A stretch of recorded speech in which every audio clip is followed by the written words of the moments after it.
Finally आपला Marathi big boss सुरू होतोय. बिग बॉस मराठी सीझन 6 आपल्या समोर येणार आहे. पण मंदार कुठे आहे? मंदारने एकही व्हिडिओ नाही केला. रिव्ह्यू करणार की नाही? बिग बॉसच्या घरात चाललाय का? यार तुमचं प्रेम इतकं जास्त होतं, की मी बऱ्याचशाच कमेंट वाचल्या, की मंदार तू विनर होणार असंही बऱ्याचशा लोकांनी बोललं. पण थँक सो मच तुमचं हे ओव्हरवेल्म जे प्रेम होतं ते प्रेम मला खूप छान वाटलं पाहायला. मोठी अनाउन्समेंट या व्हिडिओमध्ये सुद्धा करणार आहे. बिग बॉसबद्दल चर्चा करणार आहे. थीम कशी असणार आहे? रितेश दादा यांची होस्टिंग बऱ्याचशाच गोष्टी. सुरुवात करूया या व्हिडिओला. तर मीच आहे मंदार आणि तुम्ही पाहतात ॲक्ट रायडर्स. येस, फायनली हे वाक्य बोलताना मला खूप छान वाटतंय, कारण लिटरली मी हे 2025 जे रिसेंट इयर गेलं ना, पूर्ण इयरमध्ये वाट पाहिली, की हे वाक्य तुमच्यासाठी बोलेल आणि आपण रोज येऊ, रोज भेटू, बऱ्याचशाच गोष्टी करू. त्यानंतर बिग बॉसबद्दल तर आपण बोलूयात, पण काही गोष्टी आधी सांगतो, की डिसेंबरमध्ये मी प्लॅन केला होता आउट ऑफ कंट्री जाण्याचा. त्याच्यानंतर मला असं कळलं, की डिसेंबरमध्येच बिग बॉस चालू होतंय आणि त्यावेळेस मी एक व्हिडिओ बनवला आणि मी सांगितलं, की असा-असा विषय आहे. आम्ही जाणार आहे. बुकिंग ऑलमोस्ट रेडी करणार होतो.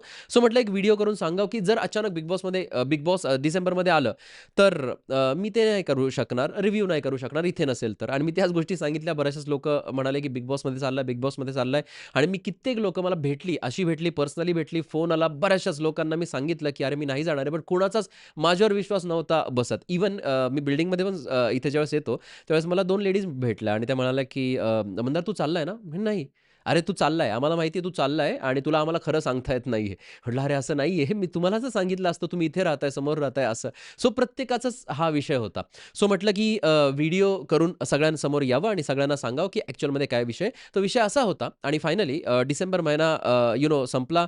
हा जानेवारी महिना आहे आणि मी कुठेही आता जात नाहीये. मी इथेच आहे आणि त्याच्यामुळे माझा जो जायचा प्लॅन होता, जिथे पण मी जाणार होतो, तो मी कॅन्सल केलेला आहे आणि तो कॅन्सल बिग बॉससाठीच केलेला आहे. सो बिग बॉसचे रिव्ह्यूज घेऊन मी तुमच्यासोबत येणार आहे. थंबनेलवरती तुम्ही पाहिलं असेल ना, की 11 जानेवारीपासून रोज रात्री 9:30 वाजता ना, बिग बॉसची वेळ नाहीये ती. ती आपली वेळ असणार आहे. कारण बिग बॉसचं टायमिंग मला खूप छान वाटलं, की बिग बॉसचं टायमिंग यांनी यावेळेस संध्याकाळी 8 वाजता ठेवलेलं आहे. 8 वाजता आपल्यासमोर हे बिग बॉस येईल. 8 ते 9, 9:30 पर्यंत ॲड्स वगैरे आपण कॅल्क्युलेट केलं तर 9:30 पर्यंत शो जाईल आणि 9:30 वाजता आपण आपला धमाका सुरू करणार आणि बऱ्याचशाच लोकं जे आहेत लोक आपले जे फॅमिली आहे ॲक्टरची ती येईल, जॉइन होईल. खूप जास्त मजा येणार आहे या सीझनला आणि बघा कसा आहे विषय, की तुमच्यासोबत जर बिग बॉस नाही पाहिलं, तर काय पाहिलं? लोक मला म्हणतात, की "यार ॲक्ट रायडर्स नाही तर बिग बॉस नाही." पण ॲक्ट रायडर्स तुमच्यामुळे आहे आणि तुम्ही जर नाही आलात तर कसं होणार? त्याच्यामुळे 9:30 वाजता बिग बॉसचा पहिला एपिसोड झाल्यानंतर मी नक्की येणार. खरं तर अपेक्षा खूप जास्त उंचावलेल्या आहेत या सीझनमुळे. कारण हा जो सीझन आहे, या सीझन ला एक एक वेगळाच क्राउड पाहणार आहे. का? कारण बिग बॉस सीझन 4 आपटल्यानंतर सीझन 5 मध्ये जे कंटेस्टंट घेतले गेले, कास्टिंग झालं त्यांचं, त्याच्यासाठी खूप जास्त मेहनत घेतली या लोकांनी. गाव-खेड्यामध्ये जाऊन सूरज चव्हाणसारखा माणूस घेऊन आला. आता प्रॉब्लेम काय होणार आहे, ज्यावेळेस एक हिट सीझन जातो, मी खूप सारे बिग बॉसचे सीझन्स पाहिलेत. ज्यावेळेस एक हिट सीझन जातो, त्यावेळेस त्याच्या पुढच्या सीझनमध्ये ना लोक कंपेअर करतात. आता जर कोणी असा एखादा मुलगा आणला, जो सोशल मीडियावरती मोठा होता, पण अचानक त्याचं सगळं कोलॅप्स झालं आणि तो असा-असा आहे, असं जर यांनी आणला, तर त्याला डायरेक्टली कंपेअर केलं जाईल सूरज चव्हाणशी सोशल मीडियावरती. जर एखादी मुलगी काही विचित्रच वागायला लागली, तर जान्हवी किंवा निकीसोबत कंपेअर केलं जाईल, की "अरे, ही जान्हवी अशी-अशी भांडायची, निकी असं-असं करायची." असंही होऊ शकतं. कोणी मोठं आलं आणि त्यांनी अचानक कसं वेगळं बिहेव केलं, तर कदाचित वर्षा उसगावकर या बऱ्याचशाच लोकांसोबत त्या ठिकाणी कंपेअर केलं जाऊ शकतं. कोणी छान वागलं, तर कुणा दुसऱ्यांचं नाव घेतलं जाऊ शकतं. हा या सीझनचा तो आहे, त्या सीझनमध्ये असं-असं ह्याने केलं होतं. हे जे आहे मागच्या सीझनचे जे मुखवटे आहेत, मुखवटे म्हणजे कॅरेक्टर्स आहेत, ते यांच्या चेहऱ्यावरती ॲज अ मुखवटा लोक ॲड ऑन करायला पुढे-मागे बघणार नाही आणि हे सिंपल होणार आहे. खूप कंपॅरिझन होणार आहे. एक दुसरी महत्त्वाची गोष्ट म्हणजे मागचा जो सीझन पाहिला, त्यातल्या अर्ध्यापेक्षा जास्त लोक जे आहे ना, ते बिग बॉस रेग्युलरली पाहणारे नव्हते. मलाही खूप साऱ्या कमेंट्स आल्या, "यार मंदार दादा तुझ्या रिव्ह्यूजमुळे आम्ही बिग बॉस बघायला लागलो." काही लोकं म्हणायला लागले, "आम्ही बिग बॉस बघायला लागलो, मग YouTubeला सर्च केलं तर तुझा रिव्ह्यू आला." हे सगळी गोष्ट आहे. आम्ही याच्या आधी कुठलाच बिग बॉसचा सीझन पाहिला नाही. तो गाव-खेड्याकडे जे वाढलंय ना बिग बॉस, ते सूरज चव्हाण सारखे जे लोक घेतले त्याच्यामुळे वाढलं. तो जिंकला ऑब्व्हियसली खूप साऱ्या लोकांचा सपोर्टही होता त्याला. पण आता यापुढे या सीझनमध्ये कशी थीम असेल? आता एक ट्रेलर जो आपल्या समोर आलाय, त्या ट्रेलरमध्ये स्पष्टपणे दिसतंय, की बिग बॉसचे ते नशिबाचे द्वार उघडणार आणि मग ते ते बिग बॉसच्या घरामध्ये आपण पाहिलं तर दरवाजे आहेत, मग स्वर्ग असा दिसतोय, नरक दिसतोय, स्वर्ग नरक थीम दिसते. कदाचित बिग बॉसच्या घरामध्ये जे लोक एंट्री करणार आहे 15 ते 16 लोक त्यांना कदाचित हे दरवाजे, हे चॅलेंजेस क्रॉस करून पुढे जायचे. तर ही चॅलेंजेस क्रॉस करून ते पुढे जातील त्यावेळेस त्यांना आत एंट्री मिळेल असं काहीतरी असेल, जे प्रत्येक सीझनच्या सुरुवातीला असतंच, की असं असे तुम्हाला एक जंगल थीम केली होती बिग बॉसने सीझन 15 मध्ये. भयानक आपटला होता सीझन 15. तर तसंच काहीसं हे असू शकतं, की एंट्री करण्यासाठी असं. बरेचसेच माजी विद्यार्थी बिग बॉसचे म्हणजे माजी कंटेस्टंट यांचे पण आपण व्हिडिओ बघितले सोशल मीडियावरती.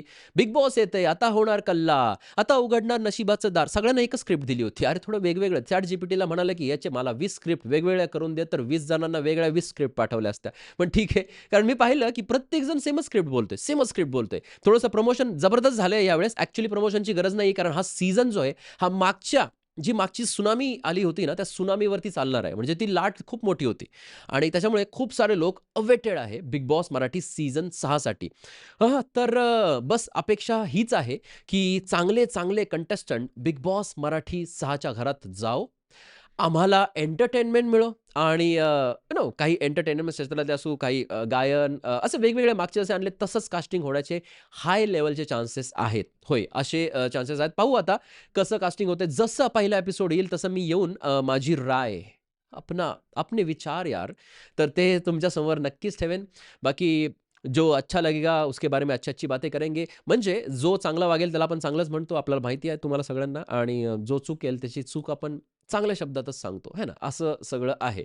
सो बाकी फायनली मी इतकंच सांगेन, की मी बिग बॉसच्या घरामध्ये नाही चाललेलो. बिग बॉसच्या तुम्हाला एक गोष्ट सिंपल सांगतो. त्यांनी जर मला बिग बॉसच्या घरामध्ये बोलावलं, तर बाहेर बाहेर कोण राहणार? असं आहे ना. नाही, मी असं नाही म्हणत. बरेचसेच लोकं रिव्ह्यूज करतात. पण एक प्रमोशनल ॲक्टिव्हिटी जी आहे, बरेचसे आता मला कंपन्या येतात कंपनी माझ्याकडे, मी Instagramला ही ॲड कर, ती ॲड कर, हा एक प्रॉडक्ट येतो. कारण त्यांना एक इन्फ्लुएन्सर पाहिजे. तर तसंच बिग बॉसची आम्ही जे काही रिव्ह्यूअर्स आहेत, आम्ही जे काही करतो, तो एक प्रकारे त्यांची ॲड ऑनच झाली ना, ॲड करणंच झालं. जर मोठ्या-मोठ्या कंपन्या एवढा जर खर्च करत असेल, तर ह्यांच्यासाठी आम्ही आहे. तर त्याच्यामुळे ते आम्हाला का अप्रोच करतील? सो असं आहे. सो मला सुद्धा आत जाऊन खेळण्यापेक्षा मला बाहेर तुमच्या सोबत तो बिग बॉस एन्जॉय करण्यात जास्त मजा आहे. जर तुम्ही मला जे पण भेटलं मी त्याला हेच सांगितलंय, की यार बिग बॉसला बाहेरून एन्जॉय करण्यात जी मजा आहे ना, जी प्रेक्षकांसोबत मला येते, ती नाही येऊ शकत. दुसरा कुठेही येऊ शकत नाही. त्याच्यामुळे माझं असं झालं होतं ना, मी यार कुठे गेलो नाही. त्याच्यामुळे एक प्लॅन केला आणि त्याच प्लॅनमध्ये त्यांची तारीख ठरत नव्हती. रायझ अँड फॉलला तो सेट दिला होता आणि त्या सेटनंतर अचानक ह्यांनी बिग बॉस डिसेंबरमध्येच चालू केलं आणि मी जर बाहेर असलो तर काय? लोक निराश होते, हिरमोड होईल त्यांचा. तर त्याच्यामुळे मी ती गोष्ट बोलली होती, पण आता मी नाही चाललो बाहेर. सो बाहेर जाणं, जिथे मी चाललो होतो ते कॅन्सल झालंय आणि आता ॲक्ट रायडर्सवरती आता तुम्ही 9:30 वाजता, 8 वाजता तुम्हाला बिग बॉस बघायचंय.